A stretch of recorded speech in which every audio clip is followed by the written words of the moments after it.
Hey guys, Sean here. Welcome to the F1 Word and to the Styrian Grand Prix race reaction stream thing. How are we all tonight? Are we all good? Or this evening rather, not quite night time. I want to go to bed, that's all it is. Anyway, hope you're all well this fine afternoon. Yeah, I mean, I think that's one of those races that in a normal season would probably have been a good race and people would be very, very happy about that one. But I think given the season we've had, it might feel a little bit lackluster, if that makes sense. But I enjoyed quite a bit of it. There's some good battling through the field, a little bit of intrigue at the front, obviously a little bit of tension with the rain potentially in the air that never turned up, concerns over Verstappen's brakes, things like that. So not the best race we've seen this year. It's not going to go down as an all-time classic.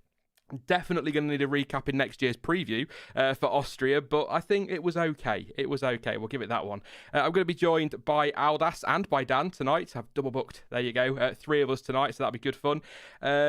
Not a huge amount to sink our teeth into that we'd like, but hey, look, I'm not moaning. We're having a great season, so we're going to get odd races like this. Like I say, not the best, but certainly not the worst we've seen. Max Verstappen taking victory, 35 seconds clear of Lewis Hamilton, who did make that late pit stop to go for fastest lap. Valtteri Bottas just fending off Sergio Perez to the line to make it yet another Verham-Bot podium. How many times we've seen that? I think Sky did say 103 times how many times we've seen it, but I can't remember. Perez, 4th place, like I say. Lando Norris, 5th place. Seemed really downbeat after the race about that. I think that's a great result, 10th place. I know he's gone backwards, but still, that's about where McLaren you'd expect him to be. Ahead of the two Ferraris, Sainz 6th, Leclerc 7th driver of the day. 8th place, Lance Stroll. Fernando Alonso was 9th, and Yuki Tsunoda, a really important point for him today. Something to really boost his confidence. 11th for Kimi Raikkonen. Just missing out on a point, and by just I mean 2.5 seconds. Vettel 12th place, Ricciardo 13th, Ocon 14th, Giovinazzi 15th, Mick Schumacher 16th, ahead of Nicholas Latifi, Nikita Mazepin in 18th. Only 4 cars on the lead lap, unbelievably. George Russell, yeah, I could just cry. I feel so sorry for the lad, I really do. DNF looking so good for at least P8. He thinks he had the pace P7. Talk about that later. And Pierre Gasly, well, I mean, another one who frankly needn't have bothered turning up today. I think he got round about one corner on 4 wheels, so really not great for poor Pierre Gasly. But let's bring him in then and say a very good afternoon to Dan. Hi Dan. It's all right. I'm not even sure it was okay. I didn't enjoy that one so much, to be honest, mate. France, lot to talk about, don't get me wrong. And I think in the full championship picture, lots to go through, but I was expecting more, I think, from Austria. How terrifying to hear you say France was better. That doesn't seem natural. It really doesn't. A good afternoon as well to Aldas. Welcome back, mate. 2 in a year. What is going on? This is unacceptable. And yet again, Sean, you're sending me a message. You're sending me a message because I think it was Spain 2020, Monaco this year, which was terrible, and yet again we get an okay race. I mean, you're doing this on purpose, aren't you? You're just doing this to wind me up. I plan it all. I'm like, let's hope for a really rubbish race and we'll get Aldas on and then make him suffer. Make him suffer, try to wrap it up. We'll start with the leaders. We'll try and go through everybody today, or we'll go team by team as we do. Max Verstappen, pretty commanding drive today. I'd say dominant, Dan. I don't know if you'd agree with that line. I think pretty much in complete and total control from start to finish. Yeah, I think that's the perfect way to sum it up. I mean, he's in such good form at the moment, isn't he? 3 in the last 4, should have won Baku. And I don't know, I feel he was just in cruise control today. Please correct me if you think I'm wrong, but there was no one that ever really looked like he was going to challenge him, except his brakes. That was the only real threat, and maybe a bit of rain if that ever was going to come into play. So, yeah, Max making it look easy at the moment.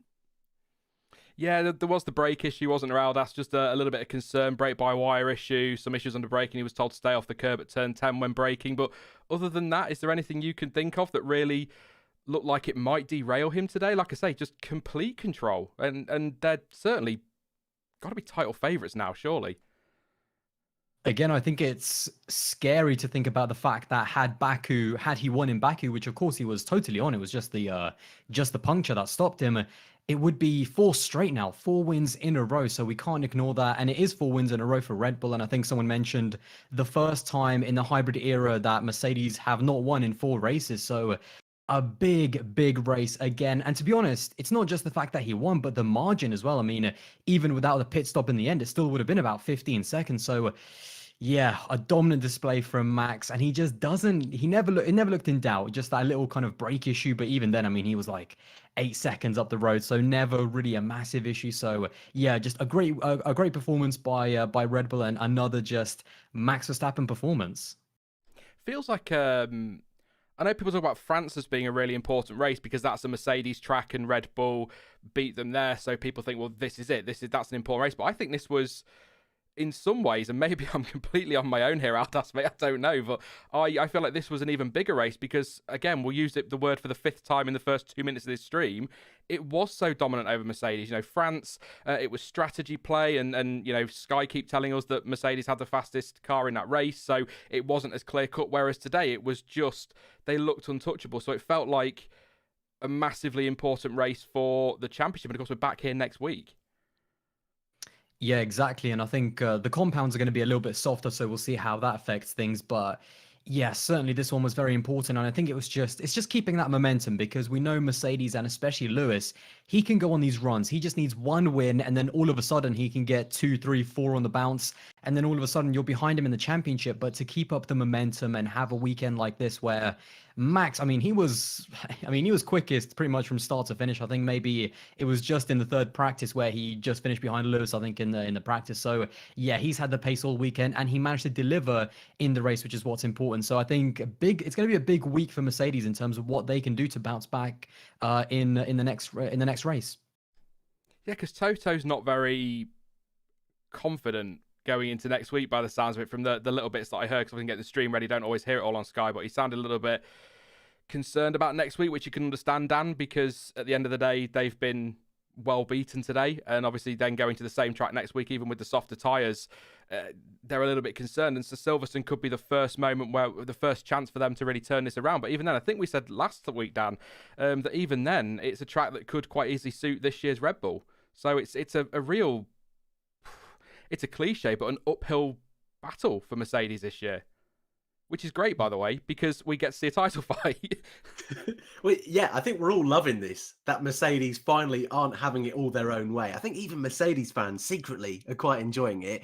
But I'm with Aldas. I'm not sure. You don't use Twitter very much, do you, mate?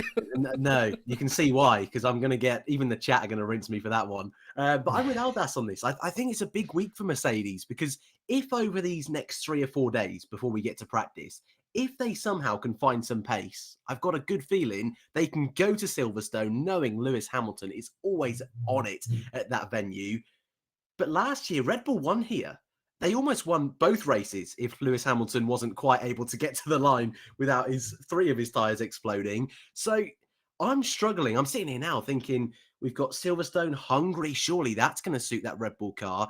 And surely we're at a stage where Red Bull have been so good over the last few rounds. We're going to get to the summer break. Could Verstappen be over a win in front of Hamilton? Because at the moment, they're nowhere. They're struggling to even keep pace with a victory. Today, Hamilton was in his own little world, was dropping comfortably off Verstappen in that final phase of the race. So I'm with Aldas. I think it's a big week for Mercedes, this one. It's going to be fascinating. I mean, there's not much to say. I don't want any Verstappen fans to think I'm not giving him credit for the win, because there's not much else to say other than, like I say, dominant. I even go as far as say he crushed Mercedes this weekend, and it could have been a lot worse for them, of course, because Sergio Perez, half a second off P3. Obviously easy in hindsight, Aldas, to say this, and I think they made the point on Sky.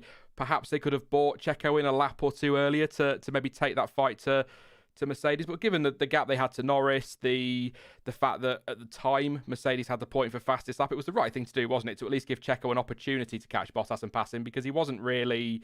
He was sort of closing in, wasn't he, by a 10th here and there, but a fresh set of tyres, he closed down 19 seconds to half a second in, what was it, 18, 17 laps, something like that?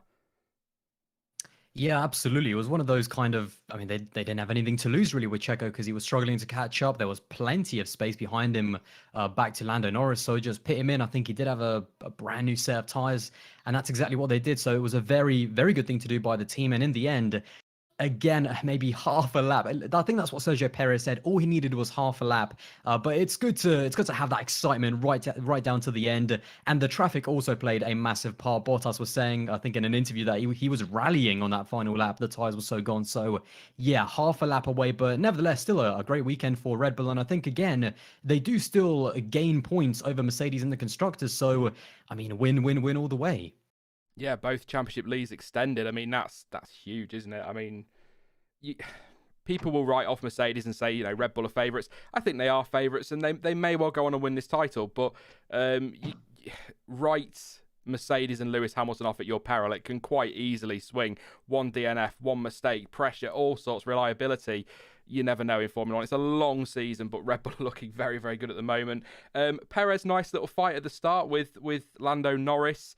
Got the move done. And then Norris went back around the outside of Perez at turn 4, because that's just the sort of thing Lando Norris seems to do these days. I'm coming through. But then obviously later on, I think Norris kind of gave up the fight a little bit. Dan, it wasn't his battle today. And Perez quite late up the inside into 3, but not really a huge fight back from Lando there. Yeah, I mean, Lando, I think, did the right thing in the end. He was never going to be able to keep the pace with those front two. We saw it on Friday. We've seen it all the way through this year.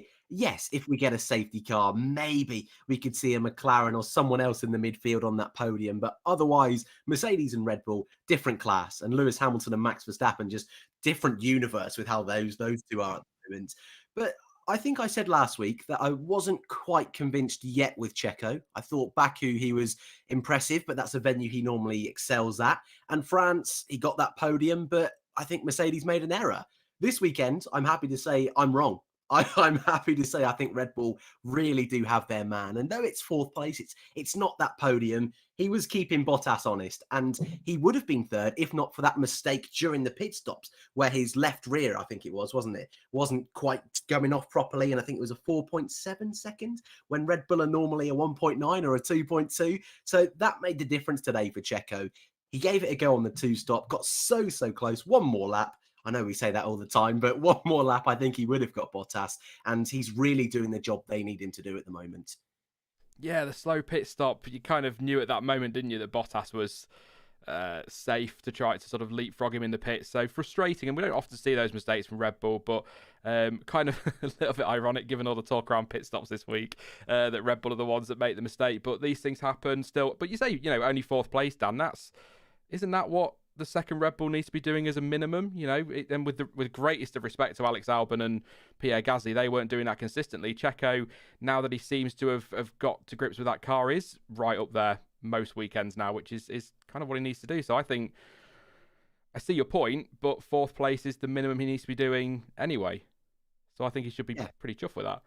No, I'm fully with you on that. And I think, again, I don't like being nasty to Alex Albon, but even times he was able to get 4th, he wasn't in that lead group. He would be in front of the likes of Norris and Sainz in the McLarens, but he would be in that fight in the midfield and comfortably off those top 3. Whereas Checo, very different story. These last 3 races has well and truly been in that fight at the front. And you're right, that's what they need him to do. And we said we'd give him 5 races, 6, 7, and 8. He's been great. So I don't want to criticize him anymore. I will leave that under the rug and say, yeah, I was wrong. He is on the pace now.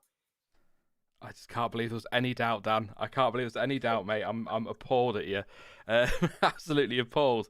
Are you impressed with him, Aldas? I know that it's kind of like the poison chalice they keep saying, don't they? That second Red Bull seat. But he said 5 races himself at the start of the season. I'll need 5 races. And as Dan said there, he's kind of, since that 5th race, he seems in control.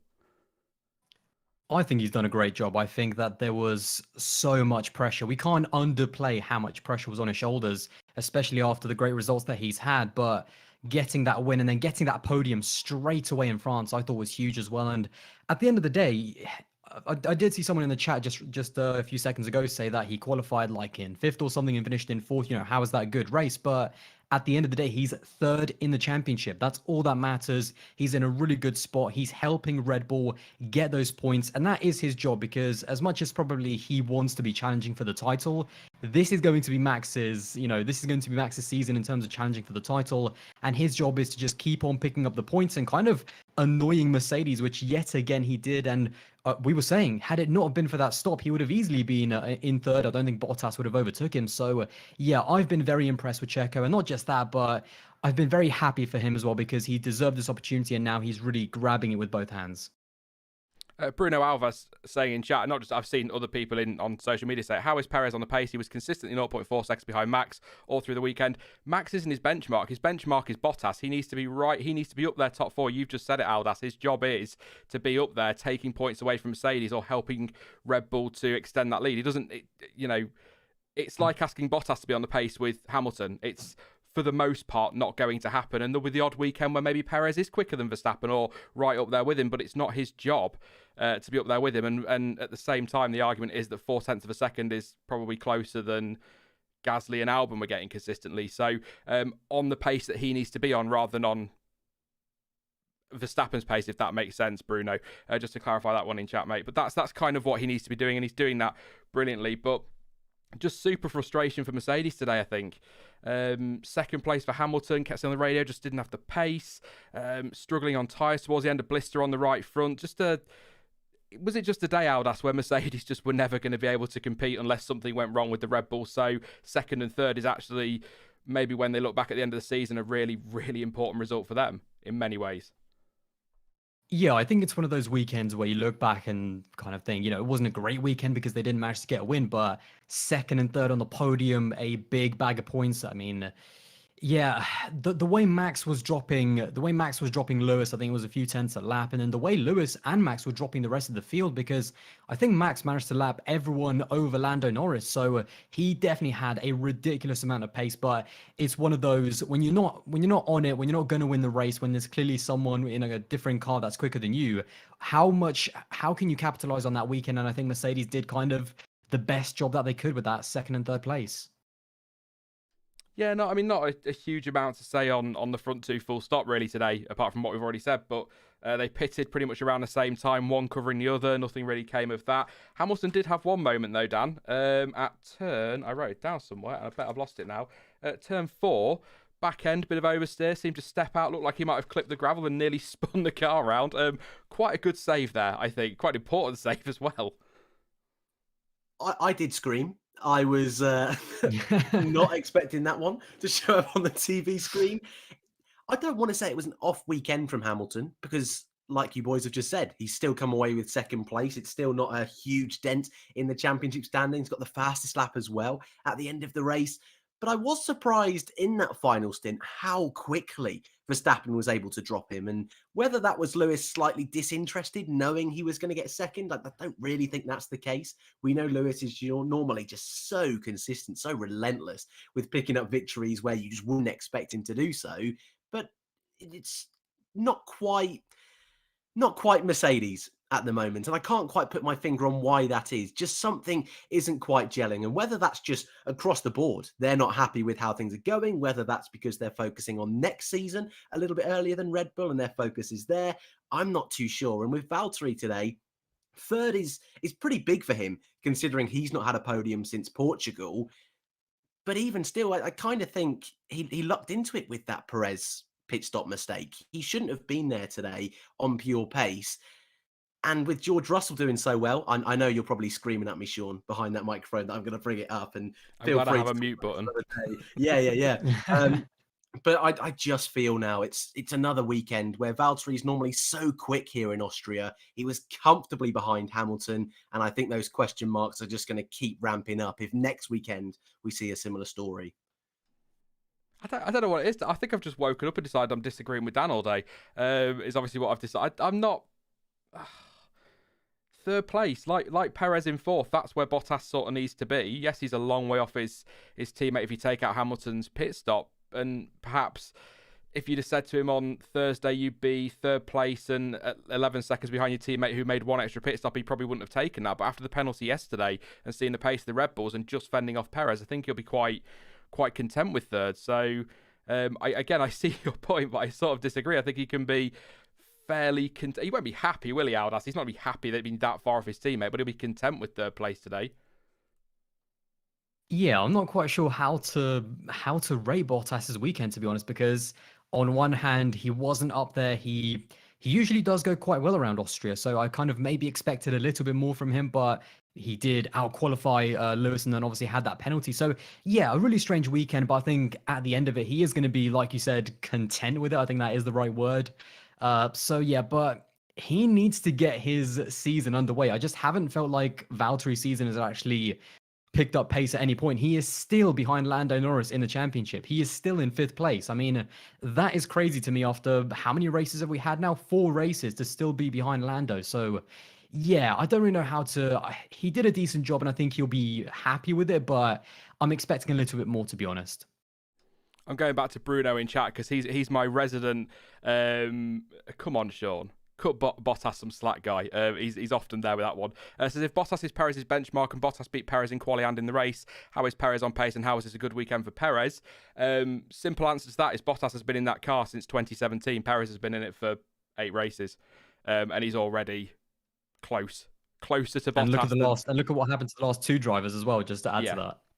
So I think if they'd have been in that car the same amount of time, we'd be having a completely different conversation, Bruno, I promise you. But right now, Checo hasn't been in that car very long and he's doing a good job. Short pre-season as well. Bottas, I think, will be content with that this weekend. He's had better weekends. He's certainly had worse.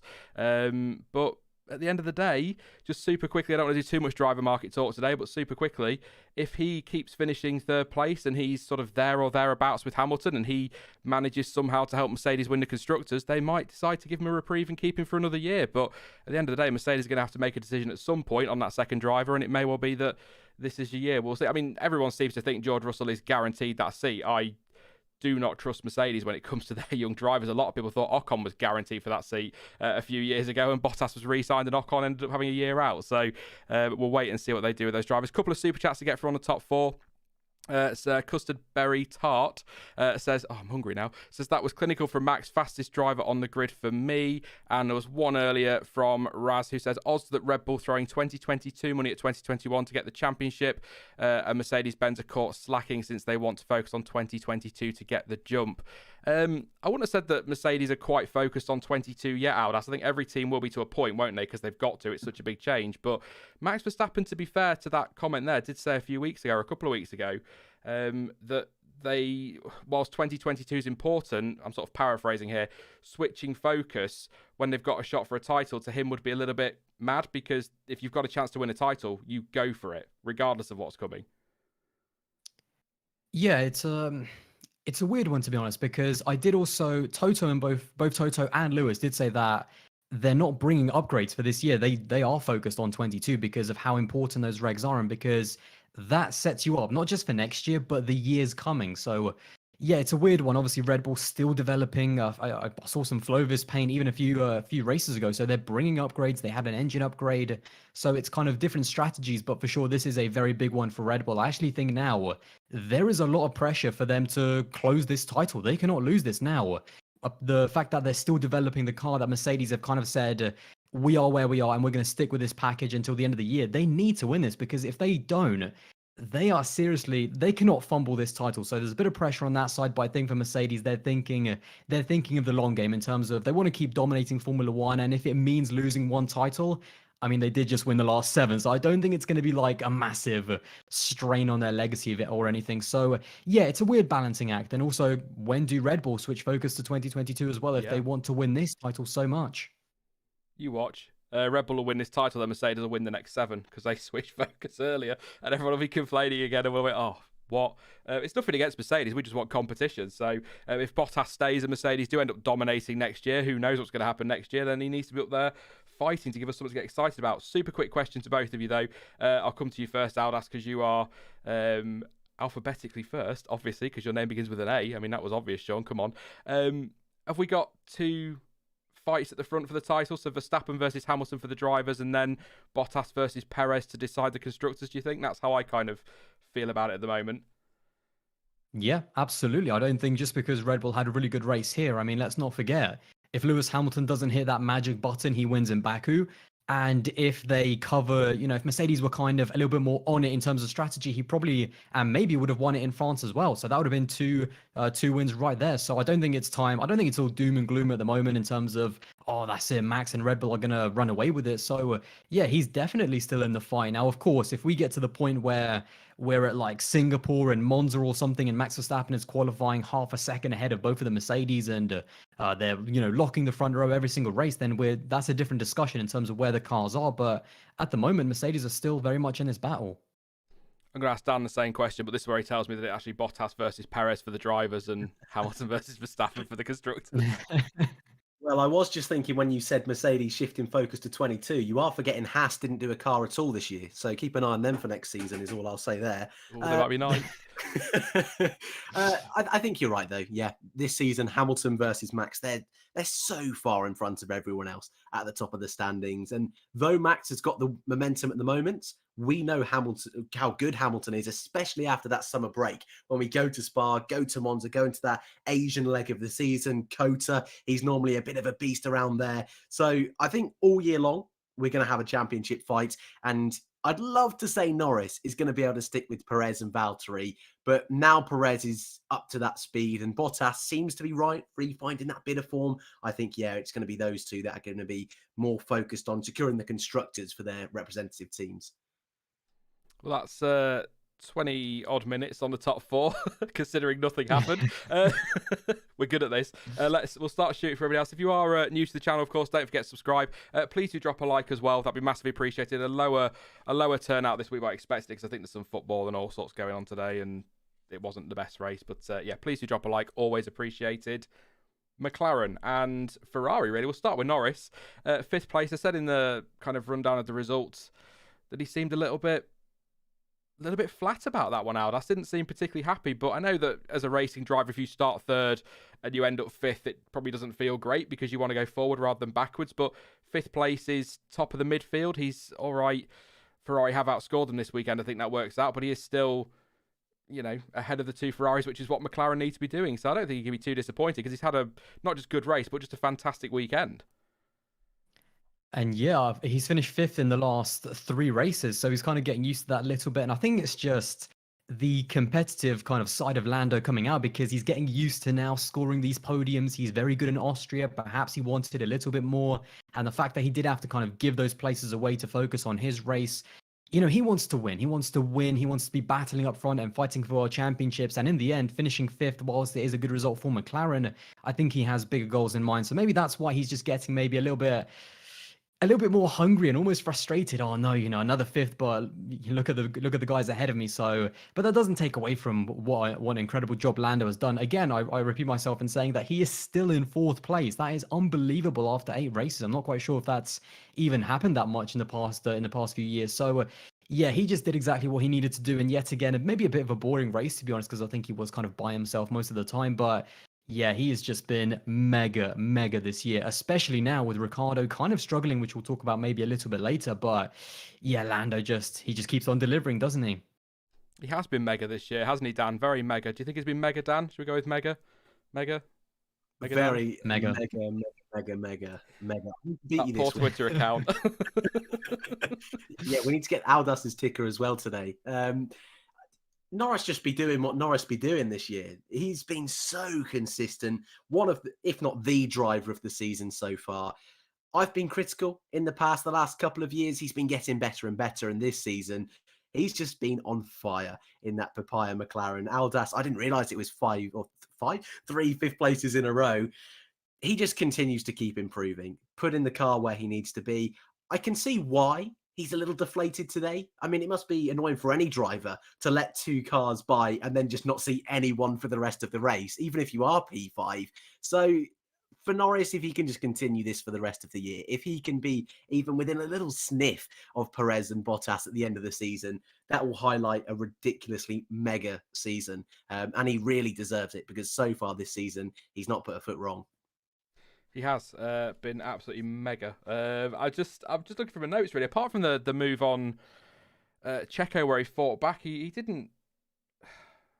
Did he have a slow stop and then sort of came out behind some traffic and had to do a couple of overtakes just to kind of get himself. I don't know if it was lap traffic, but he kind of, like I think it was quite a lonely race, Dan. But he can't. I said it on Twitter, and it annoys me every weekend. And you know, if I say Hamilton's a nice guy, I get accused of British bias. How Sky don't get accused of British bias, I have no idea. Because all they do is big up Lando Norris all weekend, and they're telling him all weekend he's going to get a podium. He said it himself. I think he was joking, or maybe partly serious, that he's going to get a podium this weekend. You're going to get a podium. You're going to get a podium. And then when he's fifth, he probably does feel a bit flat because people were expecting more. But I just think, you know, back off a little bit. Give the lad some space. He's a very quick driver. He's got tons of potential. Just leave him alone. Give him some space. It's probably just me. It's just, I just think, I don't know. Let's not get into that one. Teammate, though, Daniel Ricciardo, I thought he was kind of turning a corner in that McLaren, but he's really struggled this weekend. Obviously had a bit of a loss of power early doors, which saw him go back through the field, because he had started well, hadn't he, Dan? He kind of got himself up into, I think it was 8th or 9th place. So he kind of turned around what was a very disappointing qualifying for him. But then obviously that power loss dropped him right back through the field and never really recovered from that, because we had a bit of a feel of a DRS train, didn't we? A bit of a trolley train. Very much. That train was the highlight of the race. Highlight's not even the word, because they weren't really doing anything, were they? They were just stuck, and it's something we don't normally see in Austria. But you're right, Danny Rick, a great start, exactly what he needed. Seemed like he was nice and racy in those opening laps. A proper Danny Rick drive on the first 5 laps or so, fighting George Russell, which, again, I'm sure we'll talk about George later on and the heartbreak there. But the fact that George was in that place, the fact that Danny Rick was able to go from 13th, he qualified, wasn't it, up to 9th, fighting for 8th, great start. Then that power unit issue, I really did feel for him, because once you're in that train, there's no getting out of it. And strategy was kind of in no man's land. Everyone in that group, your Alonso's, your Tsunoda's, Kimi, for some reason, Kimi was in that group. He had a great race. Sebastian Vettel. There wasn't really much variety going on there. And that's my real issue with one-stops in general. But it meant that all of those guys maybe got 1 or 2 positions with 1 overtake, or maybe was able to overcut or undercut someone in the stops and got stuck, which is frustrating, because you're right. It's been a disappointing weekend up to this point. France was great. Really seemed like we had that old Danny Rick back. But today, I just don't think he was able to do anything. Even if he was feeling a little bit more confident, it was just never going to happen with the way the race planned out today. Just a shame, because McLaren, I think Zach Brown said before the race that they're confident. I mean, you don't win those races that he's won in his career by accident. They're confident he'll turn it around, and I hope that he can. But it's just really, I find it quite weird, Aldas, that Ricciardo, it's a bit harsh to say anyone can just hop in a car and start delivering. But if you look at Carlos Sainz, people were saying, oh no, Ferrari shouldn't sign Carlos Sainz. They should go for Daniel Ricciardo. Well, Sainz has hopped in that Ferrari, has absolutely smashed it, is doing a great job. Whereas Ricciardo, who everyone thinks could hop in just about any car and deliver, is struggling in the McLaren. And it must be so frustrating for him to see Norris getting 5th place after 5th place, and he's struggling to pick up a point or two. He's probably my biggest surprise of the season in a bad way.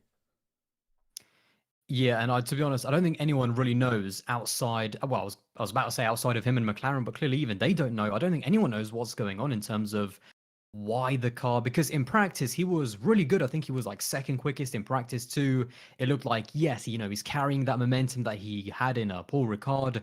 And then all of a sudden, it's just yet again in qualifying, nowhere really. And then in the race, whilst it did look promising at the beginning, after that power loss, I don't actually know if they recovered from it or not, but his engineer did say that he did have good pace, but he wasn't able to overtake and get through the field like the Ferraris were. So yeah, very, very difficult to kind of understand where he is right now. And although he is putting a smile on, because he always does, he must be frustrated inside. He must be really kind of just angry at the fact that it's not working out. And if he wants to challenge for titles with this team in the future, how is he going to do that up against Lando Norris, considering how quick Lando is right now? So yeah, how many more races do we give Daniel Ricciardo to kind of get used to the team, get used to the car, before we say that he's just under-delivering and not doing a good enough job? So, and where does he even go from here? So yeah, tricky, to be honest, to even kind of figure out where he is, but not a great weekend for sure.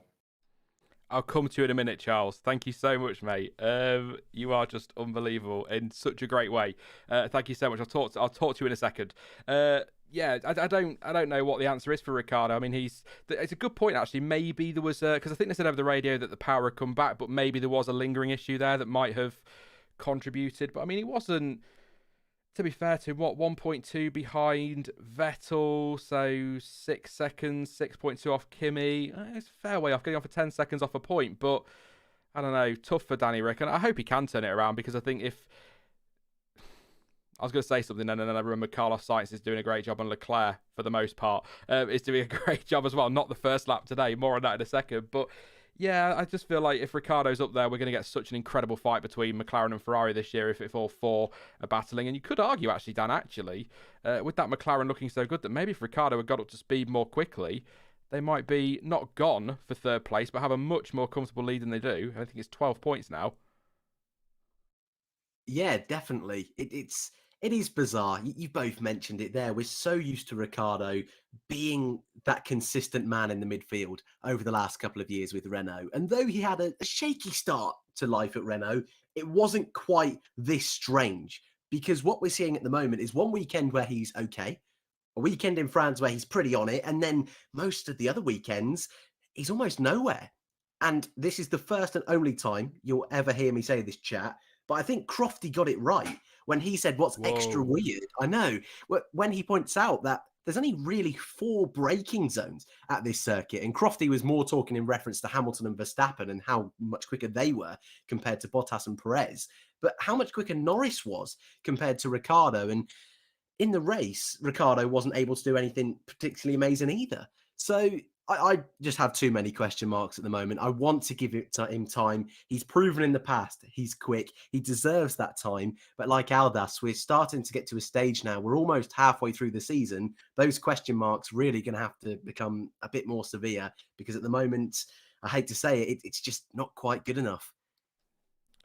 Carola says Ricciardo wasn't good in the first part of his Renault days, and then if you add that to what Fill in the Blanks is saying, I think Ricciardo is just getting found out for not having enough adaptability. Maybe that's something to do with it. You know, you look at how much he struggled initially in that Renault, and it took him a little bit of time to get up to speed, and maybe that's what we're seeing at McLaren as well. So I don't know, it's disappointing. I really thought we were going to see something quite special from Norris and Ricciardo this year. Again, I'll always say, 8 races down potentially at the moment, or at least provisionally 15, quick maths off the top of my head, to go. So a long old way in this season, and if he finds some form, he could make the difference there, because Ferrari are smashing it. Just super quickly, thank you so much to Charles Edward Cheese for that $500 donation. You are absolutely unbelievable, mate, and like I say, in such an amazing way. Thank you so much for your support on this channel. It's been phenomenal, amazing. It's been mega. I'm going to give you a mega. There's not much I could do other than say thank you, which I always feel terrible for. But all I could do is say, everyone in chat,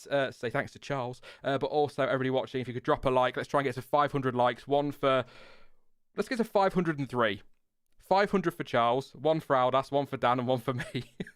Dan can have all the dislikes as well, as always. So yeah. That's fair. But thank you so much, Charles. That's incredibly generous. Thank you. Also, thank you to Armands, who is a Fernando Alonso fan, as I recall from testing. Says this race was very shashlicky, juicy, and delicious. Okay.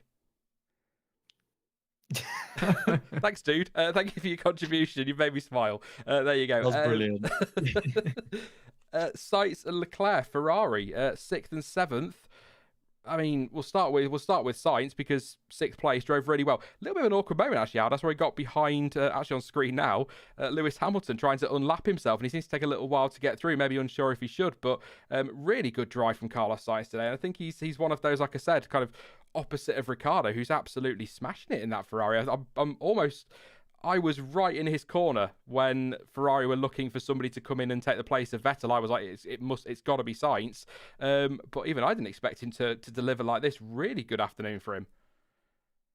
Yeah, massive. Like, to me, he was one of the 2 kind of best drivers, along with Lance Stroll, who I think we'll talk about a little bit later. And he did a really great job, because I think he qualified behind Charles Leclerc, and he kept it clean, finished in front of him. And yeah, it was kind of a bit of a funny moment where he was kind of unlapping himself behind Lewis Hamilton, so that was kind of crazy. But yeah, another great weekend. He had a bit of I think it was in Paul Ricard, or maybe even Baku, where he crashed out and just didn't quite put it together. But overall, so far in 2021, he has been maybe the biggest surprise for me. He's been really, really good, and I think that Yeah, it's just kind of strange to see Charles Leclerc put under a little bit of pressure, but I do like to see it. And I think just another really great weekend. And especially after what happened in Paul Ricard, to have Ferrari bounce back and keep that pressure and score more points than McLaren overall in this race.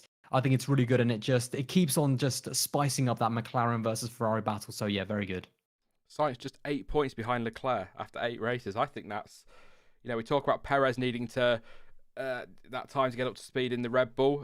Still probably needs a bit more time. We talk about Ricciardo struggling, Vettel kind of up and down. He seems to turn a corner, and now maybe this weekend not so good. But Sainz absolutely killing it. I'm really impressed with him. Charles Leclerc, I think he just had a day today, Dan, where he just wanted to ruin everybody else's day. He just woke up like, today I choose violence. Absolutely. I mean, the madness at the start, sort of round the outside of, it's probably, funny enough, the biggest talking point of the race. Round the outside of, I think it was Pierre Gasly at turn 1. I thought the rear wheels had touched, but Anthony Davidson said afterwards it was close to contact, but wasn't. Then they're going down the straight, and for some reason, he just sort of comes across and hits Gasly really weirdly, and that gives Gasly a puncture, and it damages Leclerc's front wing. And then, of course, Gasly goes up the road and trying to control his car on 3 wheels, bless him, with what I think turned out to be suspension damage in the end, and sort of lost it into turn 3 and clipped Giovinazzi, and Latifi got involved and he got hit as well, and kind of their races were put on the back foot. Really sloppy from Leclerc early on, and there were moments when he went to pass Kimi Raikkonen where there was contact, with the very minor contact, which could have easily been a puncture with the front wing of Kimi and the front wing end plate of Kimi and Leclerc's rear. But it's really hard because it was a really sloppy first lap, and there were a couple of moments where you're like, oh, what are you doing? But he recovered to 7th, and that's actually a really, really incredible recovery when you think how, he pitted twice, and he was down in, 19th after the first lap? Yeah. The only one he was in front of was poor Gasly. He knocked out. But there's something about Leclerc in turn 3 at Austria that just don't match. That part of the circuit, and he just does not seem to like. It was clumsy, that opening lap from Leclerc.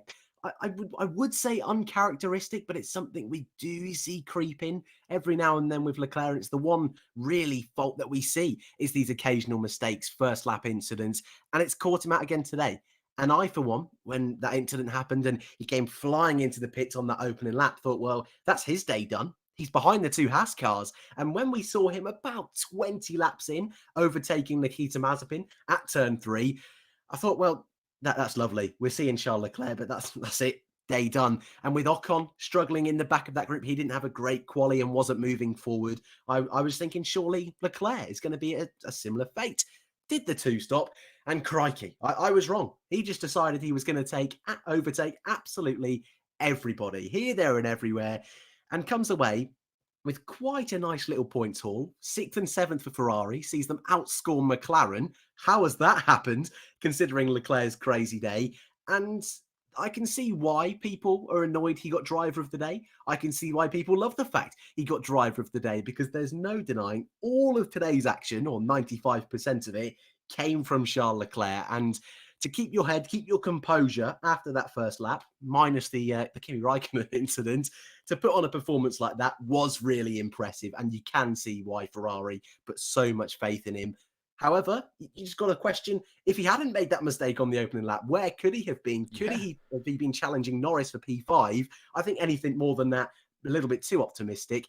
But either way, the end result from today, he can be very happy with indeed. Nice person says it was 100% avoidable and it's idiotic that they didn't even consider a penalty. First lap incident is fine when it's up in the air about who's at fault due to chaos. Contact with Gasly, 100% on him. Were you surprised, actually, Aldas? I thought that was going to be a full-on investigation and probably a penalty. Are you surprised that the stewards didn't, at the very least, investigate that and have a look at a few angles and try and potentially hand out a penalty? Or do you think racing incident, like quite a few in the chat do, actually? I'm quite surprised. Yeah, I was surprised as well, because regardless of the great performance, and it was a really good performance, I'm not sure driver of the day. I still would have given it to Carlos Sainz probably, but it was. I like that he didn't get his head down and just kind of stay there for the entire race. He did make a comeback, did some really, really good overtakes, so gave us some excitement. But putting aside the really good performance, I thought, I think they definitely should have looked at it, and I kind of agree with the person who said that in the chat in terms of, yes, I understand it was first lap, but it wasn't just a first lap incident where a bunch of people came together and obviously maybe it was 50-50 or 60-40.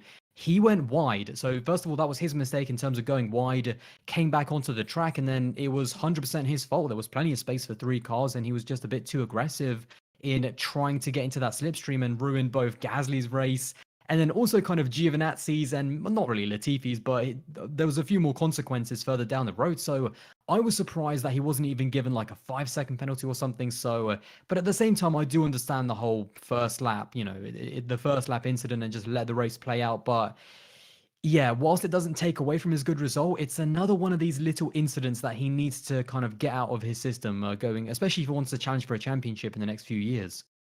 He got away with a couple last year, didn't he? There was one at Russia where he wiped somebody out, and that was never possibly Perez or Stroll, where he got away with that and nothing was said. And yeah, I think he has these first lap mistakes, and I understand that somebody said in chat there. I see if I can spot their name. Carola or Carola. I'm going to call you both. Why not? He is overdriving that Ferrari because he wants to get the best out of it. He wants to be at the front. He wants to be challenging, but. I'm going to use another Martin Brundle line. I'm so sorry. To finish first you must finish. You can't win or lose the race in the first corner. So, or in his case, on the run to the second corner in a straight line. Just really, really weird. I thought, you can have your own opinions. I maybe would have lent towards a penalty because he's destroyed Gasly's race there. I wouldn't say any more than 5 seconds. But my biggest thing is that I'm quite surprised the stewards didn't investigate. Like, as you've both said, you kind of understand it if there's 3 cars going into the first corner and one touches another and then there's contact with the other and that puts somebody in a spin or whatever. You can understand that being a racing incident, but this was very clearly Charles Leclerc. Yeah, I don't know. An investigation, I think, would have been what I was expecting, I suppose, is what I'm trying to say, but it never came. So we've certainly seen investigations for less, definitely, which is just weird to me. But yeah, Lance Stroll, Sky, I think it was Crofty or Martin Brundle saying in commentary that it was the race of his life. Fantastic move around the outside of Fernando Alonso at turn 4 very early on. And that move, according to Anthony Davidson at the Sky Pad, which is where I get all my analysis from before the streams, as you might have noticed, saying that without that move, he would have been behind Alonso. So fantastic move from Stroll. And we seem to have this weird thing where one weekend one Aston Martin does brilliantly and the next weekend it's a different one. But I think he can be really happy with 8th place because that car isn't going to be challenging for a top 3 in the championship, is it, Aldas, this year? So 8th place is probably where he maybe ought to be in that car, but solid. I mean, I think Stroll is proving a lot of people wrong over the last couple of years. Yeah, and I think looking at Seb's very strong results over the past 3 or 4 races, obviously that 5th place finish in Monaco and that really great podium in Baku, I think it almost takes away a little bit that Lance Stroll has been having a very good season. He has already scored points in 5 of the 8 races, and I think maybe if he didn't have that puncture in Baku, that would have been maybe a big result as well. So I think he's just been doing a really good job actually against Sebastian Vettel, and maybe Seb hasn't still fully 100% got up to speed in that car, but yeah, it's going to be very interesting to see how that pairing kind of pans out. And I think, Lance, in my opinion, has been having a quietly really good season and another really great race. I mean, this guy, he is just the lap 1 expert. If no one has seen, I think, like you said, Anthony Davidson analyzed his lap 1. It was incredible. I mean, he was just dive bombs going around the outside, and he just is so good on lap 1s. And I feel like he's also really good on the tires as well. So, really happy to see him do well. And I think that he's just thriving in that environment, and just another really great performance by him. I like Lance. I've said it a million times. I'll keep saying it. I think he gets way too much stick. Although people seem to be able to sort of hone in on Mazepin a bit now, so he seems to have avoided a bit of slack this year. It's cooled off a little bit. It's cooled off. He's like, well, he's the best, the best of a bad situation. But yeah, Seb Vettel 12th today, Dan. Didn't seem very happy. He was asked by Sky at the end, or by, I think it was Rachel Brooks, who is Sky, isn't she? Yeah. Was that a good recovery? And he said, no, he doesn't think so. So not happy with 12th place. You can understand why. 5 seconds behind Kimi come the end of the race. Few lockups for him. Really, he had a fight with. If you could think of it before I can get to my notes, then please do say. Had a little fight with somebody and ended up locking up a couple of times, and that kind of a bit, kind of a nothing race is what I'm trying to say for Seb today. And I feel bad saying that because he's had a great few races, hasn't he, really? Yeah, you know what it is? We spoke about it on the last few streams. He didn't do his crazy overcut. Where was the crazy overcut that we saw Yeah, in Aston Monaco and strategy. Baku? I know, we've been loving those so far this year. Sainz did it this time, and it worked a treat. But Seb kind of just followed the status quo today. Did that one stop in the middle of the race and wasn't able to do anything. I'd love to be able to add a bit more, but it just was a quiet day, which is a shame considering the great last few races he's had. But I think it is a bit of a plummet down to earth that, like you just mentioned there, mate. Aston aren't in a real fight this season for high in the constructors' standings. They know their fight is with Alpine. They know their fight is with Alfa Tauri. And with Stroll doing so well today, I think they've outscored them. So I suppose in an okay weekend for Seb, a great weekend for Lance, considering Lance's first stint as well. That's probably Aston's best first stint all season long. The fact he was comfortably in sixth in front of that train, Alonso was kind of holding everyone else up. I think they can come away content with that. Of course, they want to be higher, but it wouldn't surprise me if they're one of those teams that also focus on 22 a little bit earlier. Adam in chat said it was Leclerc that I'm thinking of. Thank you, Adam. Somewhere in my house is a piece of paper with something about Vettel written in it, and I have no idea where it is. So I'll find that later. I think I've got to go buy a Sebastian Vettel from the shop or something. I don't know, as you do. Why not? But yeah, not much saying. Aston, like you say, weird that they didn't go with their famous strategy as it is now. Maybe just we'll see it next week. Maybe they try something different this week. It didn't work. Famous strategy next week. How about that? That'll do nicely. Fernando Alonso, 9th place, seems to be in and around some action in that trolley train, as I keep calling it, the DRS train. 9th place. Ocon, 14th.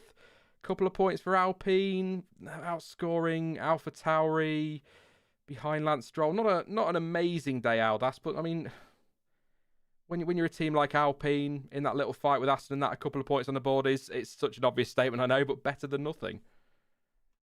Yeah, I've talked about on my channel that I think Alpine have been a little bit disappointing, to be honest, in 2021, especially after scoring podiums at the end of 2020, looking really good with both of their drivers, to be honest. Even Esteban was always just in the points and stealing the odd podium like he did in Sakir. And I think they've just kind of regressed a little bit to the point where now it's just, if they get into the points, 8th, 9th, 10th, that's kind of where they should be at the end of the race. I think they also struggle a little bit on tyre wear, and certainly with Esteban Ocon, ever since he got that contract extension right before the French Grand Prix, he's just kind of took a few steps back, in my opinion. And I think it's going to be very interesting to see, how does Fernando Alonso, is he finally getting his grips around this team? Is he kind of slowly going into that number one role? We know that Fernando, he's a bit of a fire starter sometimes, but that's also, I suppose, one of the things that makes him a great driver. So a good performance by him, and again, scoring more points than Alfa Tauri, maybe just behind Lance Stroll as well. So maybe not the perfect weekend, but just they're kind of there. I think Fernando will be happy. But for Esteban, it's got to be a little bit worrying though, because I think he got knocked out in Q1 and then didn't make a lot up in the race. So he's definitely got some catching up to do next weekend. In my notes on Alonso, I've got aloe capped shaving coat pos lestap. So yep, I think we all agree on that one, definitely. I think what it's supposed to say, because it's next to Lance Stroll, is that he ended up having to let somebody through to be he was being lapped, so he let somebody through, and that cost him time to Stroll, and probably cost him the position to Stroll, as well as that overtake early on that Lance Stroll made. But that I think we all agree on what those notes say. Right there, I need to get a better pen or learn to fricking write. 35 years old and I can't write things down at speed. It's absolutely terrible. Yeah, I tend to agree with the Alpine have been a little bit disappointing, but they seem to be starting to find a little bit of speed, and then it sort of falls away again. And maybe they've just got a car that is very track specific, if that makes sense. There's just some tracks it's going to be great at, other ones it's going to be terrible at. But yeah, Ocon's, you're right. Since he signed that deal, he's kind of just fallen away. He seemed to have quite a quiet day. I mean, I went on to XPB to get the pictures for the stream, and there was lots of pictures of him battling with somebody or overtaking somebody, but I don't remember seeing massive amounts of anything overly special, just overtakes and battles. But he'll be gutted with 14th place. He had such a strong start to the season, and maybe now Alonso's getting up to speed, Dan. We're seeing the difference between, with all due respect to Esteban Ocon, of course, the difference a double world champion and a driver like Fernando Alonso can make. Harsh. See, we just don't like each other today, do we? No, I mean, that's not really a change, but hey, we'll leave that one there. Oh my god, it's kicking off now officially. It's kicking off in the stream. I think it's slightly harsh because I think Alpine all season long has been one weekend Alonso's great, Ocon's a little bit off the pace, then it's vice versa because the first round of the season Alonso was on fire in Bahrain and Ocon was nowhere out in Q1. Then the last, I don't know, 3 or 4 races, Ocon's been pretty much on it. Then France, a disappointing weekend, and well, today even more disappointing. Out in Q1 again, 17th. Wasn't able to really make any headway into the top 10, nowhere near the top 10. They didn't try anything brave on the strategy, so maybe you can cut him a little bit of slack there.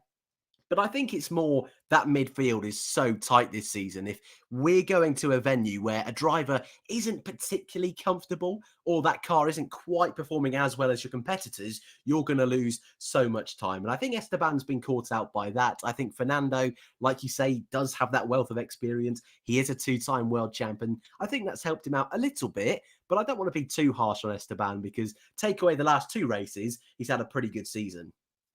I've been harsh on him. I've had many a debate with people about Esteban Ocon, and I'm about to ruin his career now, how much I rate him. But I just think that, it's not the same thing, but it's a bit like, Bottas needs to be on the pace of Hamilton. Is he ever going to be? Perez on Verstappen.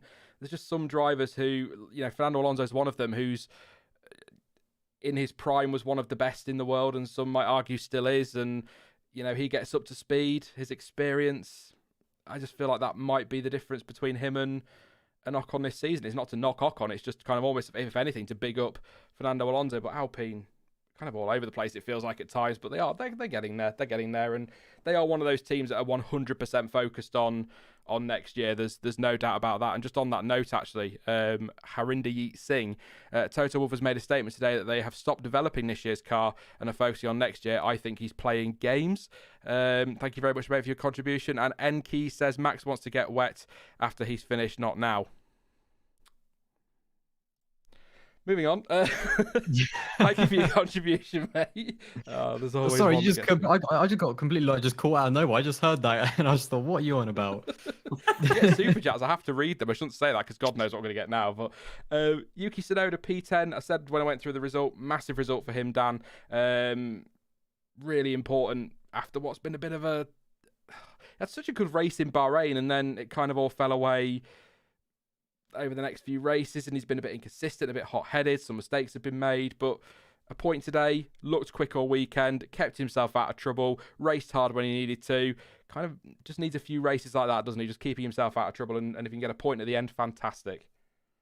Yeah, definitely. And he'll be annoyed at himself with that incident in Q3, blocking Bottas, getting that 3-place penalty. That's not needed. He's not in a fight with Bottas. That was a little bit clumsy, but if we're giving Ricciardo time, if we're giving Perez time, this boy's a rookie and he's in one of the tightest midfield fights we have ever seen, and he's going to make mistakes. Yes, he's made a few more than some other rookies in recent years, but that being said, when he's on it, he's definitely on it. And today, I can't really fault him. Was one of those drivers that was kind of stuck again in that trolley train we saw throughout the race, but he held his own. He was closing in on George Russell, on Fernando Alonso, trying to make things work, and at the end of the day, coming away with a point and a weekend where Gasly didn't score for unfortunate reasons, I think he can be happy with that. And it's another race of progress. And even if this year he doesn't score many points for the rest of the season, it's more about learning. And next year, when maybe he gets a new teammate, maybe he keeps Gasly as a teammate, it's about then really kicking on. This year is more about learning for Yuki, and I think he did a solid job today. Yeah, I think that's fair. Apparently, chat's saying, by the way, that comment about Max getting wet after the race was made by Crofty in commentary. Of course it was. Of course it was. That's Wouldn't surprise me. such a Crofty line, isn't it? But yeah, anything you want to add on Tsunoda, Aldas? Like I say, just a nice, pacey, clean weekend for him. Yeah, I think that word clean is the most important because except for getting that penalty, so maybe not 100% clean, but overall a good race, kept it clean, did score that 1 point. But the only thing I'll disagree on Dan with is the fact that I don't think he can just use this year as kind of, get used to Formula One. I think there's pressure on his shoulders right now. There are so many great Red Bull juniors in Formula 2, the likes of Yuri Vips, that want to be in Formula One. So yeah, it's he still has to deliver. And when you look at the car that he's been given, I mean, that AlphaTauri is with the likes of Ferrari and McLaren, maybe the fifth fastest car on the grid. And he's only scoring kind of singular points, at the moment, a 10th, maybe a 10th is a good result for him. And that's not really good enough considering where the car should be. So yeah, this was a good weekend to kind of kick on and bounce back after a not so good weekend in Paul Ricard, but he needs more. He needs to now just really pick up the pace and maybe just get a little bit more out of the car in terms of score bigger points. I forgot about his penalty, so I suppose cleaner weekend is probably the right phrase to use, to be fair. But he's still young, isn't he? He's definitely got the speed, hasn't he? The raw speed seems to have. So hopefully this weekend will give him a bit of a confidence boost and he can kick on. But a bit of a silly penalty in qualifying, but again, rookie season, young driver, these things happen, don't they? But then at the same time, they happen to older drivers. Was it last year, Lewis Hamilton and Kimi Raikkonen? Hamilton impeding Raikkonen on his qualifying lap and got the grid drop. So it happens to everybody, doesn't it? Whether it's a rookie or a six-time world champion as he was then, seven-time world champion now. Not much to say on Pierre Gasly. I don't think we kind of went over the incident. He was just frustrated, didn't really seem to lay blame anywhere in his interview afterwards, just said it makes no difference, they're still out of the race. So disappointing because he qualified so well and he's having such a good season, and we keep saying he's turned it around so well after being dropped by Red Bull, but not much to say on Pierre there. Kimi Raikkonen, 11th place, 2.4 off. The points seem to be involved in some good scrapping himself. Obviously that incident with Leclerc, he was frustrated at that, which you can sort of understand. Anything on Kimi? Aldas, I'm just trying to work out if I've got something. I think just the Leclerc thing is all I've got in my notes about it, the little bit of contact and the little bit of damage to the front wing end plate.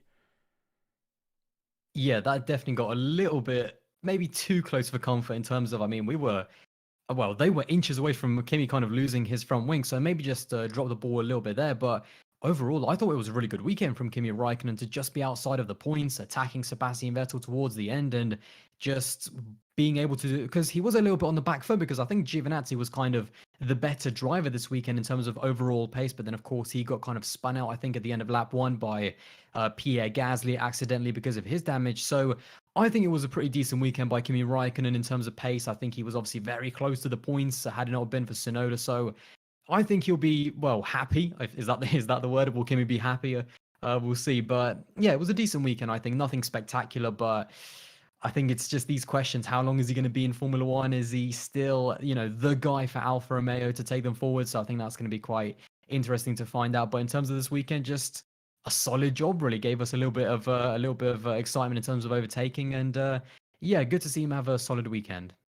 I know they've picked up a couple of points this season, but I'd probably argue that on the fringes of the top 10 is about where Alfa have seemed to be this season on race pace for the most part, haven't they? Unless I'm thinking of a completely different team. So I don't think 11th is a bad result. It's kind of where you'd expect him to be. And then obviously if you have a chaotic race, he can pick up some points. But Gio down in 15th. It's hard when you look at the gaps to say that Gio was 4 places behind his teammate. That's not great, but only sort of 7 seconds behind Ocon, and then kind of at times involved in that train. But I didn't see anything of Gio or Race, Dan, at all. And I always come to you for Gio when there's three of us, because you are, now Grosjean's gone, you really are Gio's main man. You've been fighting this corner on this channel for a while, so you may as well carry on now. You've not got Grosjean to fight for anymore. Wow, thanks for reminding me, mate. I mean, it was another good quali from Gio, another Q2. I think he's really going under the radar, having a really good qualifying season. But again, he's just got super unlucky in the race, bless him, taken out on lap one. Oh, of course, yeah. Right. I mean, I don't really think there's much he could have done to come back from that. And Kimi, in all fairness to him, starting on the hard tyre, starting 18th to get to 11th, I think that's a cracking drive. So I do feel for Gio. He'll be happy, like most drivers this weekend that haven't got the result they wanted, but showed that pace on Saturday. They'll be happy knowing we come straight back here next weekend. And I think Gio has a good chance of points, because you're right. Alfa are always there on the fringes. They were today. And if next weekend there's a couple more crashies, I can see them getting a point or two. Yeah, I forgot. Of course, Gio caught up in that thing with Gasly, wasn't he? Where nothing Gio could do in that incident. Nothing really Gasly could do, really. To be fair, was there? I mean, he's on three wheels. He's struggling to control the car, so that was just unfortunately one of those things. But yeah, it was good in quali. I mean, Gio's all right. I don't. Again, it sounds dreadfully. I don't think he's one of those that will be setting the world alight in F1, but I think he does all right in a car that's all right. So that's what he's there to do. It's not. I'm not knocking him at all. And I think he does give Kimi a run for his money, particularly on a Saturday. So that's great. Who else we got? We got Haas, Mick Schumacher, Nikita Mazepin. Kind of where you'd expect him to be. Schumacher did beat Latifi today, so that's good for him. Of course, Latifi was also caught up in that first corner incident. I think was lapped pretty quickly as well, so his race was over really at that stage. So, yeah, not great for Latifi, obviously, but unfortunate. But Mick Schumacher, 16th place, beating the Williams, getting the car to the end. Mazepin got the car to the end as well. That's what they need to be doing in that Haas. It's the same thing I'm going to say every single reaction stream. I'm sorry, but that is exactly what the Haas boys need to do. A little bit of a hairy moment between the two of them up at turn 3. Mick Schumacher I think it was Schumacher going for a move, lock up, sort of side by side, a little bit close, and then they were battling a bit further on. But I think the big headline ready for Haas this weekend is that Nikita Mazepin, I love this story. He got the spinning top from Gunther Steiner, who's properly embraced the Mazaspin meme. And then he was asked by Crofty, because, you know, it was one of those races where Crofty, I think, had to think of questions. I mean, 20 laps ago, we were all looking at the sky hoping something was going to happen, so it was one of those. But Crofty asked him about the spinner, and Gunther Steiner said he didn't spin yet, up to now, so that's good. So obviously thinks the spinner gave him some luck. It's nice that he can give him some grief, but yeah, not much to say on the Haas boys today, so I am just going to roll straight onto that one, because Latifi, I've already talked about him as well, but guys... George, what's this about? What is this about? I mean, he was absolutely fantastic in qualifying. 8 thousandths of a second away from making it into Q3 in a Williams. He then starts P10 on a fresh choice of tyre. He's pushing Fernando Alonso. Pushing Fernando Alonso in the points, looking really good, like he can challenge. He thinks he had the pace for 7th place today. That is how good that car was this weekend and how good George Russell was. And yet again, his curse strikes when he's in the points. His strategy had to be switched to a 2-stopper because of a reliability issue. He then came into the pits and it was a slow stop because he had to fill him up with hydraulic fluid, or pneumatic fluid, whichever. And then he came back in a couple of laps later and they had to do the same. Then he went out, came back in. I mean, there's just no luck there, is there, Aldas, for him when it comes to... But he's fine otherwise, but then it gets to when he's in the points and it all just falls apart, sometimes due to his own mistakes and sometimes for stuff like this. Just frustrating. Someone in the chat, Tremus, not sure if I'm pronouncing that right. He said Williams points is the new Hulkenberg podium, and I could not agree more. I mean, what more does he need to do? I mean, it's just...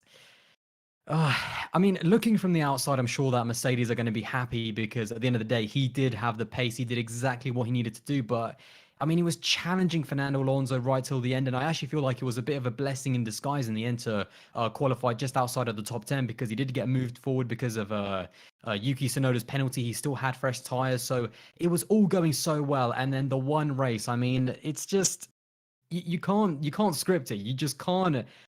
Yet again, whether it's in Imola where he's in the points and he crashes out. In Sakia, he's about to win his first ever race and then he gets a puncture. And now yet again, he is in the points having a mega race. And then all of a sudden, maybe again, was it hydraulic pressure or pneumatic pressure, whatever it was, they had to top it up and he had to have like 2 or 3 pit stops. And then in the end, they just decided to obviously retire him, which I totally understand. But he's cursed. I mean, I just don't understand what is going on with George Russell and Williams, but at the end of the day, the pace is there, and I rate George Russell very highly. He is showing signs of someone who is just outperforming that car every single weekend. And when you look at the fact, by the way, what really amazes me is that, yes, Latifi had that little contact on the first lap, but he didn't get spun out or anything. And he was messing around with the Haas boys, with the likes of Mazepin and Schumacher, whilst, I mean...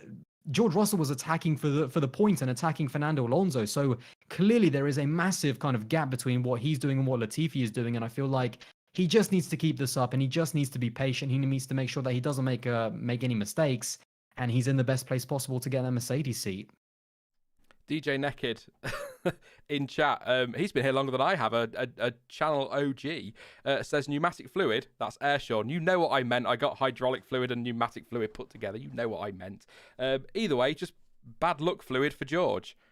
That's an image we didn't need. I think, yeah, what do you say, Dan? I mean, he drove brilliantly all weekend, so I hope that, and I'm sure they will, you know, fans, Mercedes, Williams will at least say, well, you know, it's not his fault, it's a reliability issue. I'm sure there's some quarters that will just be like, oh, so funny.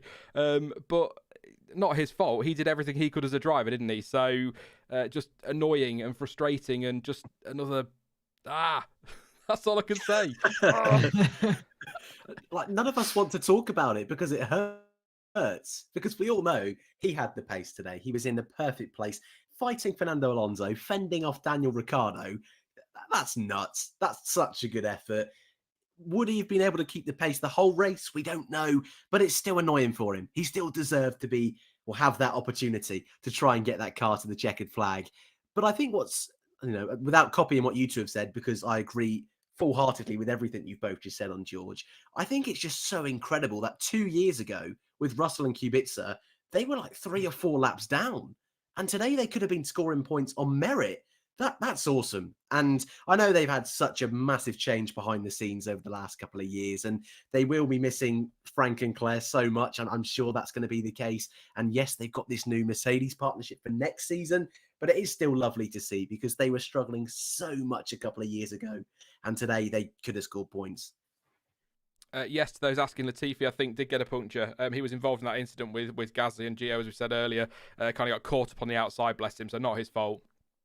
Trundled round to the pits, had to obviously change tyres, and because he was so slow getting round, it was kind of race over at that point for him. So, yeah, but I don't know what to say on George other than let's just move on, because it's not because he's British, it's just because we want to see him do well, and we want to see Williams do well, and it'd be great to see them score a point. And when you think about France, he was P12 in a race where 20 cars finished, and had he finished today, would have had 19 finishes, and he could have been in that top 10. So not only is George Russell a very quick guy with a lot of potential, and you can completely see why Mercedes are keeping him in their program whatever happens, that Williams has come on so far, and it's just great to be able to talk about them, because usually, I mean, they're at the end today because Latifi was 17th and Russell didn't finish, but it's so nice sometimes to sort of come across them when we're doing these reactions halfway down rather than right at the end and crabbing them in last minute. So yeah, we'll hopefully the pace will be there next weekend. I think he can be confident coming into next weekend, because if the pace was there this weekend, in theory, it should be there next weekend. So let's hope it's not too windy for them. Definitely. Driver of the day. Time to do that, chat. You know what to do. One surname in chats. Who's your driver of the day? Officially, it's Leclerc. Aldas, I'm going to come to you, mate. It's a pointless exercise because you've already told us. But who is your driver of the day, mate? I mean, it's got to be Nicholas Latifi. I'm joking, of course. Carlos Sainz. You definitely fell for that, didn't you? You definitely, yeah. Just you for did. a second, yeah. No, Carlos Sainz, I thought super underrated performance today. I feel like, I mean, Leclerc had a crash on the first lap and still finished behind him. So I feel like it has to be Carlos Sainz for me. But also Lance Stroll right behind him in second. Both of them had a really good race. Dan, you can't say Gio. I don't really know. I'm a bit stumped. My heart says Kimi Räikkönen. I think he did a really good job today. I don't think he had any right to be in that midfield. Starting 18th, finishing 11th, hard tyres to mediums. I don't know. I just think he had a really strong race in a car which maybe could score points on a good day.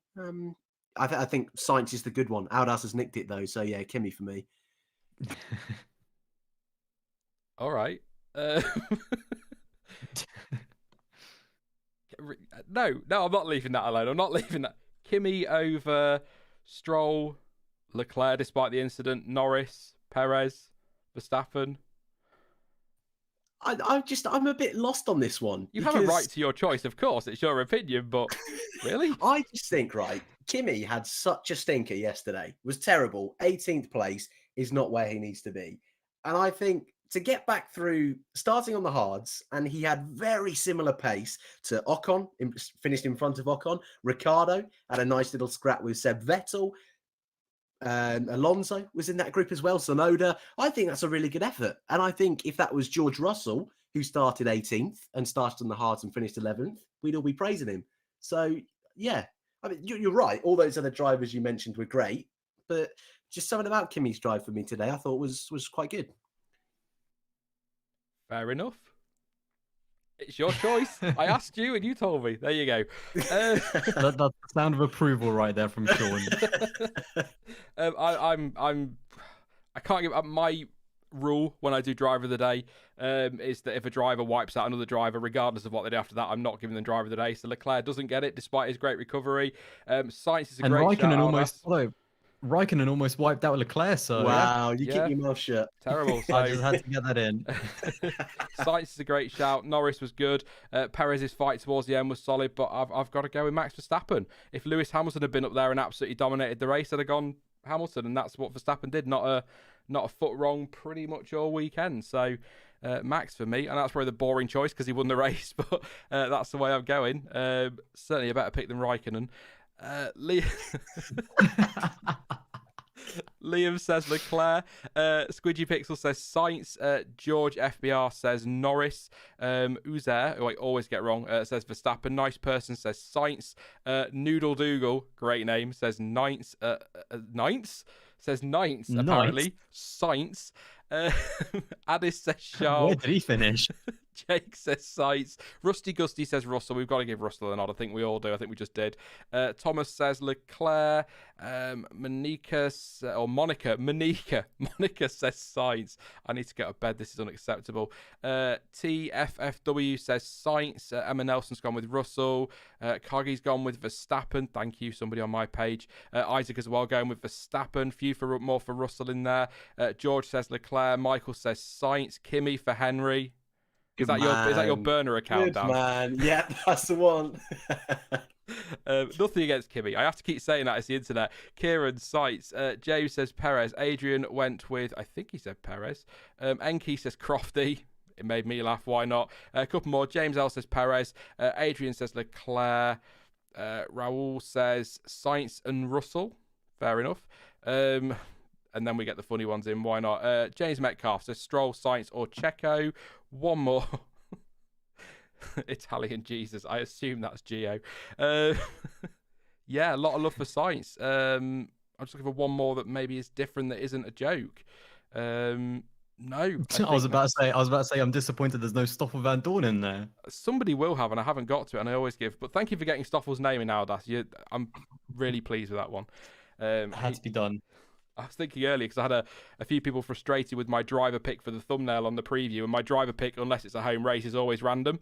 But I think I'm going to put Stoffel Van Dorn on the Belgian one just to really annoy people because it makes no sense whatsoever.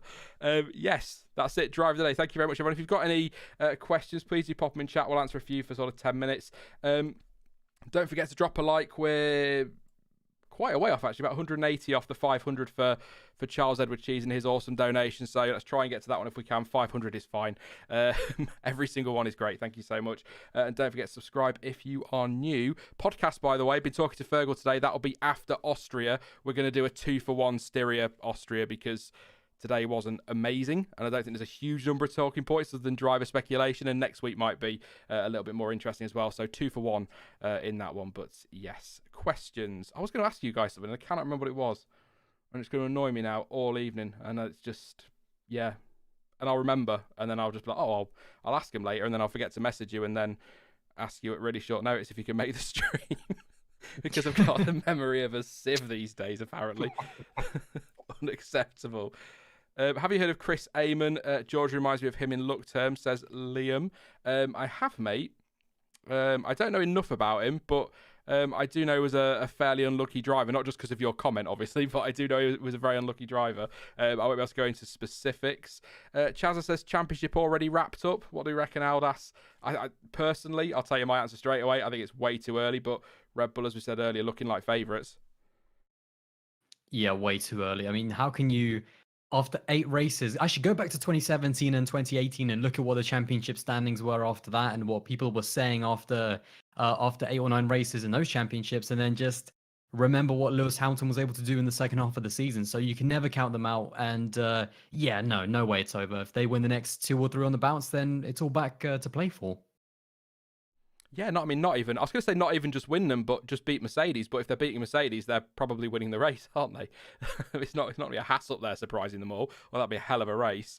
A couple asking about that. So there we go. Thomas says, how long does McLaren give Ricciardo before they look for a replacement? Dan, I'll come to you on that one. I mean, that seems way too early to be making that call on Ricciardo, and he signed a 2-year deal. So I'd say that whatever happens between now and the end of the year, he'll still be there next season. But if you were, I'll spin that question a different way. If you were Zach Brown, would you be looking for another driver? Not yet. I mean, they haven't got any youngsters on their books that I'm aware of, or at least in F2 that are ready for the jump up. Maybe they'll get Stoffel back. I don't know. I would. I know you would. But I suppose they got O'Ward, haven't they? In IndyCar, who's doing a test later this year. So I don't know. There could be a switch if things don't go well this year.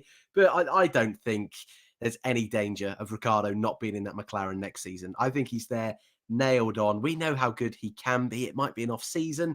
And I'd like to mention, next season, completely new formula. We're getting an F1, and Danny Rick might jump in that McLaren and be the greatest of all time in that car and might love the new regulations. So I think he's at least got a season and a half, and maybe my next year's summer break, if it's still not going well, I think that's when the conversations and thoughts of a new driver might start to happen. Are you all right, mate? You're okay. Wasn't a great race today. No, just the greatest of all time. I was like, oh, good. Let's throw another name into that debate. That's what we need. You know what I mean? I just think there's so many question marks for next year. I think it would be silly to get rid of Danny Rick when we know how good he can be. Next year, brand new formula. He might be on it straight away and be fantastic. And what about if he's not and he's at the back of the grid? Well, there's a question. Then we get rid of him after race 1. We give him no chance. We get in O'Ward. Wow. We get Stoffel back. All right. We about get Rogro in there. He'll do a job. That's it. Thank you, Aldas. I haven't mentioned him, but I was waiting for someone else to do it. I thought Helmut Marko was bad. That's really harsh. First race of the new regulations. It wasn't good enough, mate. Get out. I'm not having it. That's how Helmut Marko talks. Kieran says, which the best channel? Aldas Racing Reviews or the F1 word? It's not the F1 word at the minute.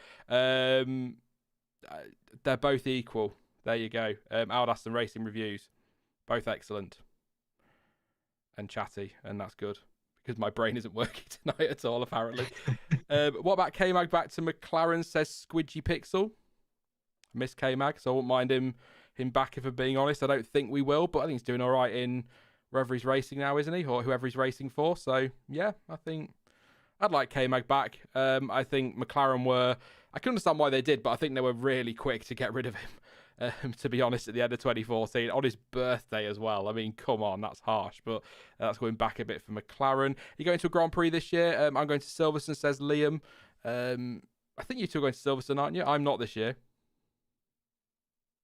I am, fingers crossed. Everything stays as is. Yeah, me too. If everything stays as is, who knows? Yeah. Who knows what's going to happen? I'm still we can holding do a my race breath. reaction with me and Dan at the track, just talking over one mic, and then Sean on the other side. Capacity craft, isn't it, at Silverstone as well? Which was quite surprising when that was announced, but I totally get it. I'm giggling because I just remember completely randomly what I was going to ask you both now about the return of Turkey. Again. Obviously came back last year, didn't it? And then was supposed to replace Canada, then got postponed, and it's now back to replace Singapore. Are you happy to see that one back out? As I am. I love Turkey. Yeah, I'm buzzing. I mean, it's one of my favorite tracks. I've never seen a track kind of return to the same season from which it was knocked off the calendar. So that's definitely a first. All I'm praying for is that Canada somehow re-returns. That'd be great for me because I just love that track. But yeah, happy to see Turkey back. It always delivers, and hopefully some good weather as well in terms of, well, when I say good weather, I mean bad weather, because whenever we get rain, that always gives us a spicy race as well. Yeah, I'd be up for that. And actually Canada back, maybe. I don't know what the weather's like in Canada in end of October, beginning of November. I'd imagine it's pretty horrific from what people have told me Probably before. snowing. Canada 2 feet of snow. Canada to replace Brazil could be a thing if things improve in Canada. And if it snows, that's your weather, Aldas, sorted, mate. I'd be up for that one. What are you happy Maybe to see George back Russell down? could finally score points. Mate, probably. He'll probably do it in the snow and then not ever do it in the dry. What do you reckon, Dan? Oh. Turkey back? Happy? Disappointed? Yeah, happy. If I'm holding my breath for going to Silverstone, I'm definitely holding my breath if we actually go racing in Turkey. It was a great venue last year. My race of the season. Such an awesome track. I can't really complain, to be honest. I think we've said a few times on stream over the last few weeks and months, 23 races is a lot. I'm surprised that they're still trying their very best to keep 23. I thought by now they would just say, right, Singapore's off. It's off the calendar. We'll keep 22. So that's slightly surprising. But hey, if it means we're going back to Turkey, I am all for it. Good question, this one, actually. From Adam Osborne says, should they have done sprint qualifying in the next race week, as there is 2 races here to mix it up?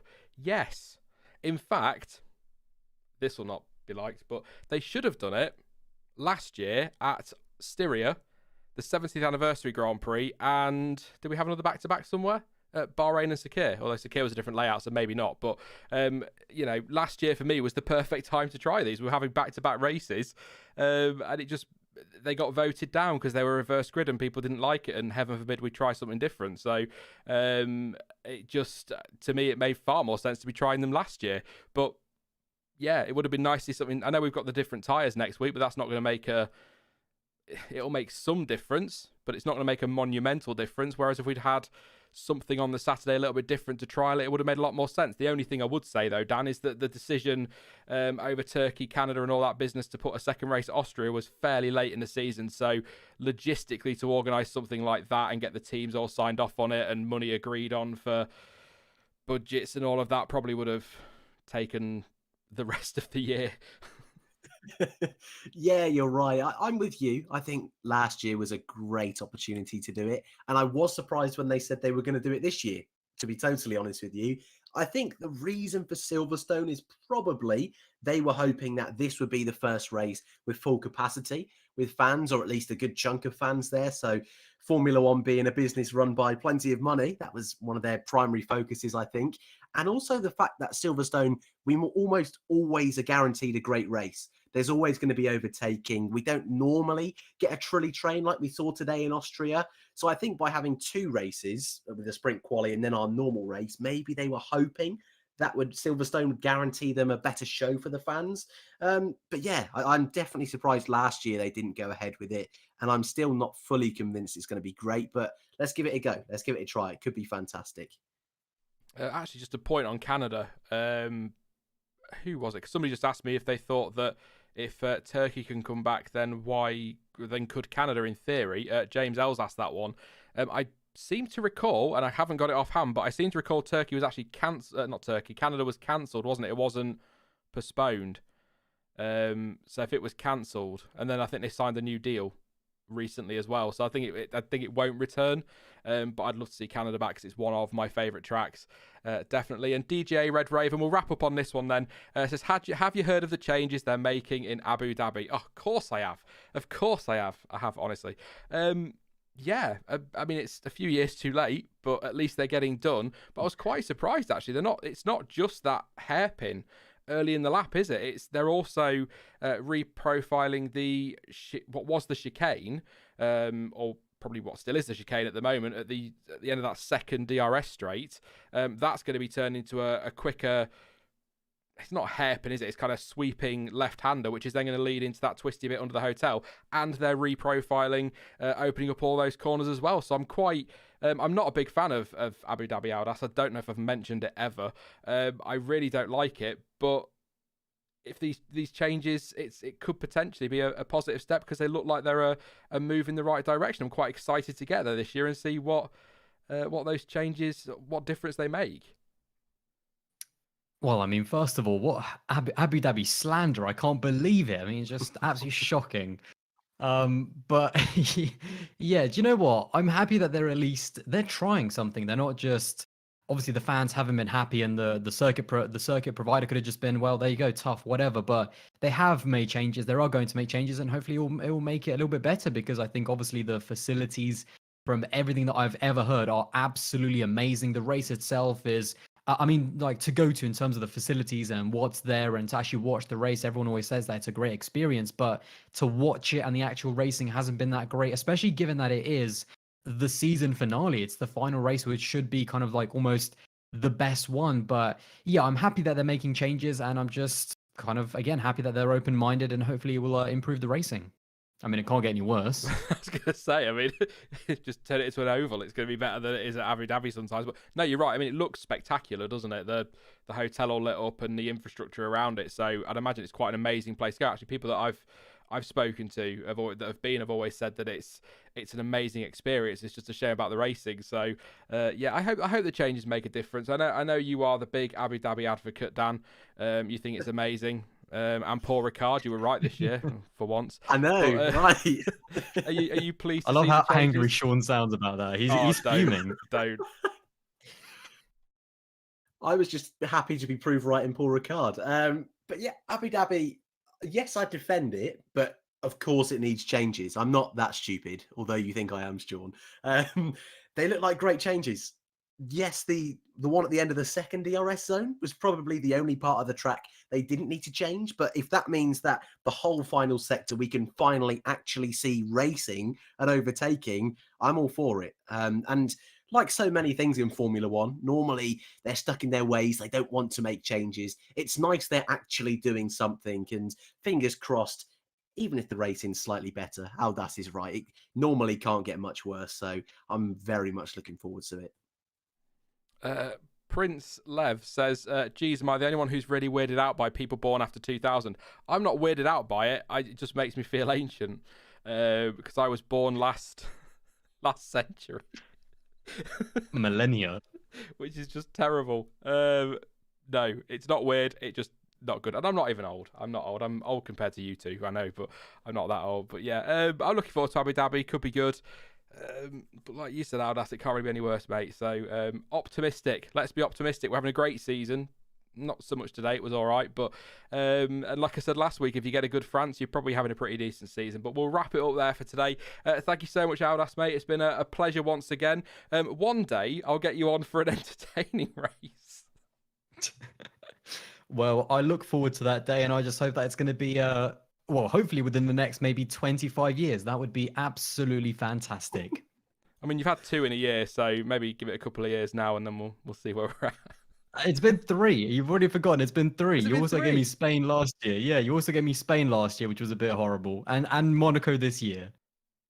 That's terrible. Absolutely terrible. Shocking. It's shocking. Thank you. No, I've enjoyed it. Thank you as well, Dan, mate. It's good to talk to you, and I hope that whatever's wrong with you tonight, you feel better soon.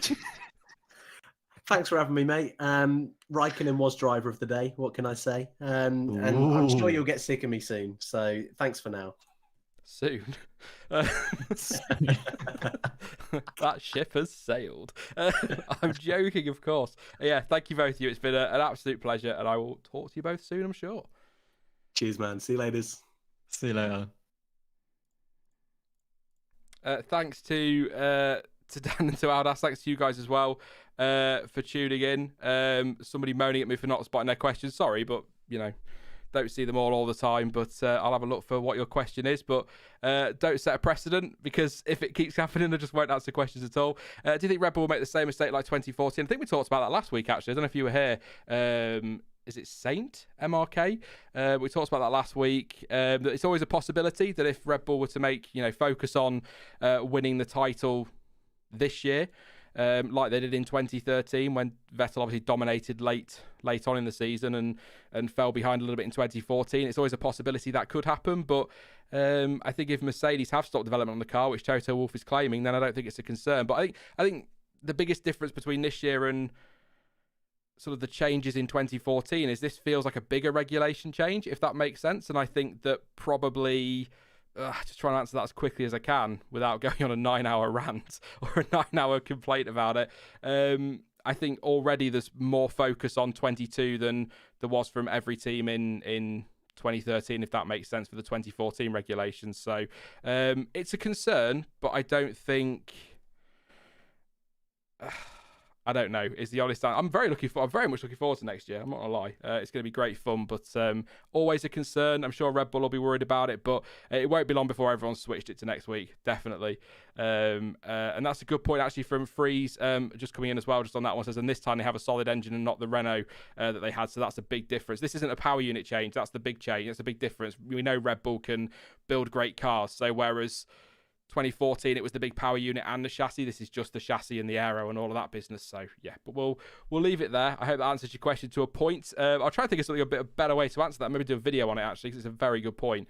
But that is it for this one. I will be back soon with more content. Hopefully should have something out before Thursday, but of course the preview will be out on Thursday for Austria. A little bit different because there's no point telling you the track stats because it's the same track, so I'll call it something a little bit different. I'll also get the randomizer out as well as I call it for the predictions too, just for something a little bit different. Obviously race reaction next Sunday as well, and hopefully get a news roundabout next weekend as well, although I'm babysitting on Saturday, so maybe not. But anyway, please do leave a like. Like I say, I think we're a little bit short of Charles's 500 tonight. We are like 150 short. So a few more just for Charles. That'd be massively appreciated. Don't forget to subscribe if you're new as well. And you can follow me on social media. That's what it's called.